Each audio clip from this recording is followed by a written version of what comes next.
Alors pour me présenter, pour ceux qui ne me connaissent pas, je m'appelle Aurélien Karim Marcel. Et vous notez déjà qu'il y a 2 intrus dans mon prénom. On y reviendra plus tard, Et je suis franco-algérien, hein, ça arrive aussi.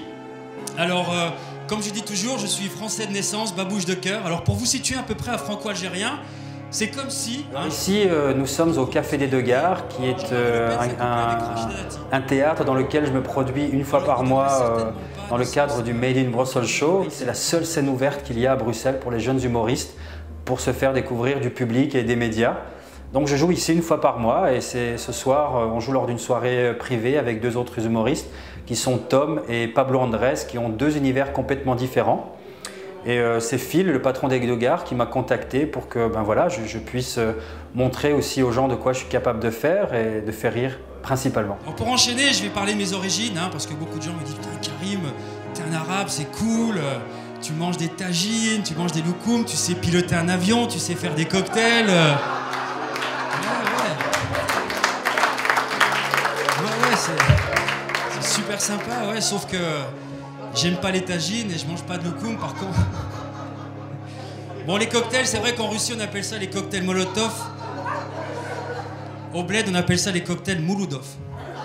Moi je pense personnellement qu'on peut tout dire. On peut faire rire avec tout. Maintenant je pense qu'il faut avoir de la finesse, il faut savoir emmener les vannes. Maintenant c'est vrai que j'ai été confronté quand même à ça il n'y a pas si longtemps, où j'avais un sketch où je parlais du cancer. Voilà, j'avais quelques vannes là-dessus. Quelques temps après, j'ai appris qu'une amie avait le cancer et c'est vrai que ça m'a fait réfléchir.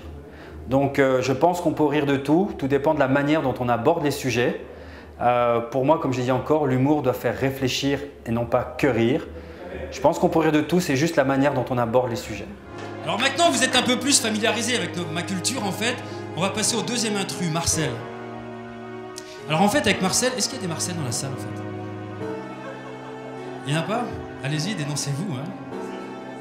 Il n'y a pas de Marcel parce qu'en fait, j'aurais voulu partager ce que je ressens depuis tout petit. Je souffre du syndrome de la vieillitude avec Marcel. Ouais, à 6 ans, je monte dans le bus, je monte ma carte d'identité, et là, il y a le chauffeur qui fait « Oyez, Marcel, laissez de la place, il est dans le bus !» Au départ, j'ai trouvé ça super sympa jusqu'à ce qu'il y ait 2 femmes de 83 et 89 ans qui se lèvent en me disant « Monsieur, allez-y, vous avez certainement plus besoin que nous. » Ma philosophie de l'humour, c'est que l'humour doit aider les gens à rire, mais aussi à réfléchir. Hein, c'est un véhicule comme un autre, mais l'humour ne doit pas être hilarant avec un nez rouge. On doit aussi faire réfléchir les gens en humour. Donc voilà, c'est plutôt mon univers aussi. Et maintenant, sur le milieu, il faut travailler dur. Il faut rencontrer des gens aussi, mais c'est de l'écriture, c'est du travail, il faut jouer, il faut se faire connaître sans être sûr de pouvoir réussir. Et pour moi, réussir, c'est pas forcément faire l'Olympia ou des grosses salles. Pour moi, réussir, c'est jouer constamment. Puis la double identité, moi, ça m'a beaucoup servi aussi. Bon, c'est vrai, Karim Marcel, c'est chaud et je dois dire qu'il y avait un moment qui m'a beaucoup plu dans mon enfance. C'était lors des booms. Vous vous rappelez des booms? Vous aviez ça en Belgique, les booms? C'est un endroit où vous chopez de la gazelle avec du papier brossard et du champomis. Le problème, c'est quand tu t'appelles Karim, après un couscous, boulette merguez, un appareil dentaire, tu chopes que dalle. Hein. J'ai toujours été attiré par la scène et surtout le fait de faire plaisir aux gens, de les faire rire surtout. Donc au départ, c'est vrai que c'était un cours d'école, ensuite au travail. Et puis je me suis dit, bah, tiens, il serait peut-être temps de franchir le cap. Et par la suite, le monde corporate n'était plus du tout en accord avec moi-même. Je ne m'y retrouvais plus. Et il était temps, en décembre 2009, de me lancer. Donc ça a été ma première scène ouverte au Made in Brussels Show à Bruxelles. Et tout s'est vraiment accéléré à partir de septembre 2010, où je joue entre Bruxelles et Paris et je commence un peu à me faire connaître avec mon humour qui est assez noir et cynique. J'étais en train d'écrire un sketch en fait, car je joue demain lors d'une soirée où je vais pouvoir me représenter. Mon humour est basé surtout sur l'actualité, donc il faut réécrire tout le temps. Il est basé aussi sur la politique. Je me moque beaucoup des hommes politiques de manière internationale, hein, au niveau international.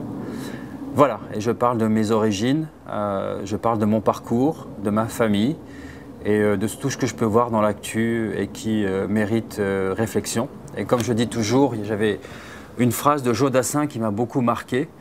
où il disait que, à peu près ça, que la musique aidait les gens à vivre. Et moi, je pense que l'humour doit aider les gens à rire, mais également à réfléchir. Est-ce que vous pouvez répéter après moi 3 fois très très fort, babouche, batote? Allez-y. Plus fort. Plus fort. Voilà. Non, parce que je vous explique pourquoi. En fait, je suis en négociation avec le bourgmestre d'Anderlecht pour installer un minaret sur la place communale. Et la condition sine qua non, c'est que les habitants d'Anderlecht parlent l'arabe et je crois là qu'on est bien parti. Merci.